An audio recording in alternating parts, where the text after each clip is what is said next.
Hi, I'm Michaela, and this is my Vision of Early Literacy Instruction Part 2 for the second half of the Summer Emergent Literacy class.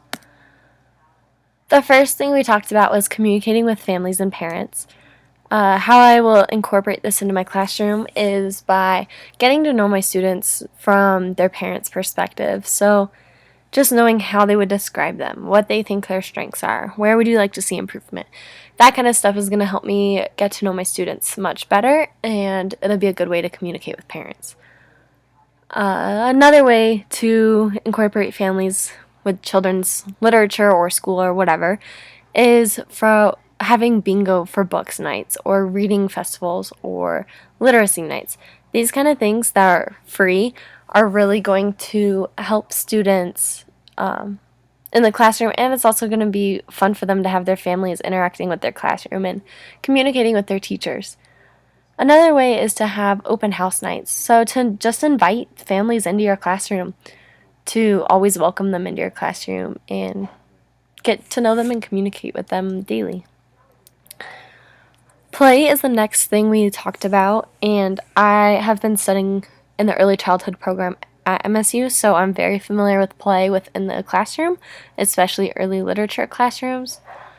I am all for play in the classroom, so someday when I'm a teacher, I would love to have an area where my students can have free play and play with blocks and build things and that kind of stuff. I would also like to have a dramatic play center. So, for example, like a dramatic play restaurant, students can create what they have, they can create all the items, they can role play, that kind of stuff. Nature play is also very interesting and very cool. It is so cool to see students interact with the outdoors. So, inviting my students to learn outdoors is something I would like to do in the future.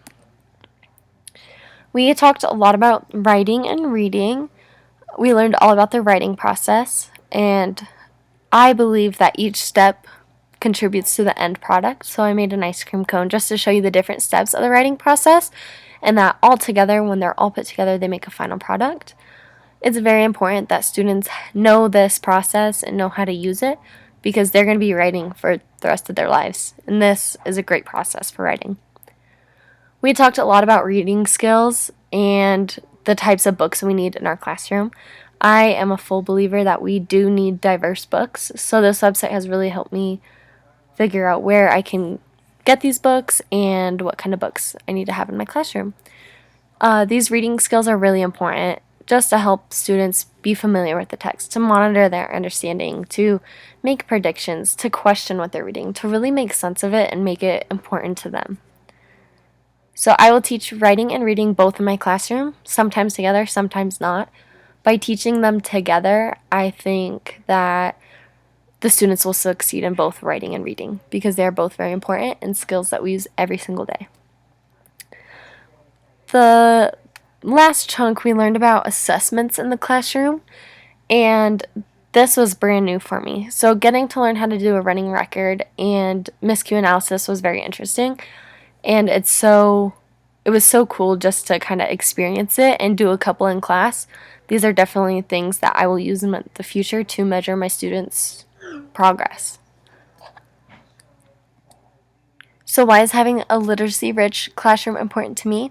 It's important because as teachers, we set the foundation for our students, especially in the early grades.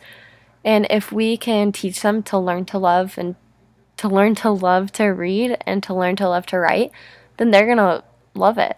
So we have to be positive and we have to kind of make them love to read and write. In my classroom, I want to have a large library for my students to pick books from. I want to have a writing center where students can look up different types of writing and see examples of different kind of texts and use all the materials they need to draft and edit and all of those kind of things. I want to have vocabulary posted in my room. I want to have a word wall. I want to have all these things that help my students succeed with reading and writing and literacy in general. So it's very important to me because I am a firm believer that we set the stage for how our students perform. And so I want my students to perform well at all times. So that is why I think having a literacy-rich classroom is important.